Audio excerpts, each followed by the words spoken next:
Actions must be taken to avoid the presence of rats on site. Leptospirosis can be fatal. Don't become a statistic. This talk covers the effects and symptoms of leptospirosis, the measures you should take to avoid it, and who could be at risk. What is leptospirosis? Leptospirosis, which is also known as Weil's disease, is an infection that can be passed from animals to humans. The disease enters the body through breaks in the skin and through the lining of the mouth and nose. It is caused by contact with rat urine or water contaminated by the urine of rats and other small mammals. It starts as a mild illness and it can be easily cured if treated early enough. If left untreated, it becomes more serious and can cause jaundice and liver and kidney damage. In extreme cases, it can be fatal.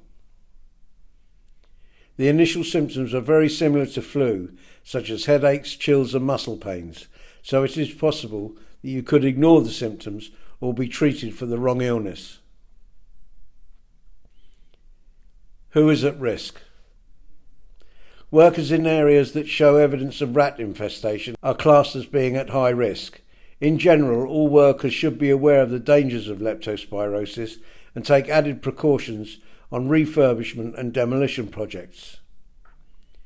Also at risk are operatives who work regularly in or near water, such as those engaged in work on sewers and other drainage systems, work on canals and similar conservation projects, tunnelling work.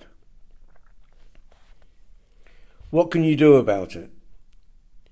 Don't encourage the presence of vermin.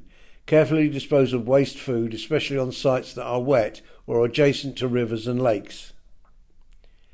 Do not handle the carcasses of dead rats or other small animals. Cover all cuts and abrasions with a waterproof dressing and wear appropriate protective clothing. If you frequently work near water, carry a card or a tag saying that you may be at risk of catching the disease.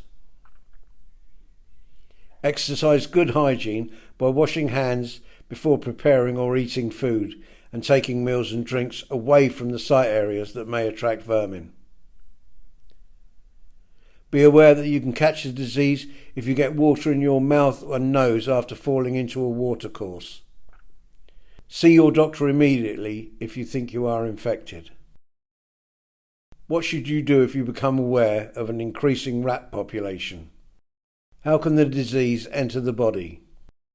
If you have flu-like symptoms after falling into water that may be contaminated, what should you tell your doctor?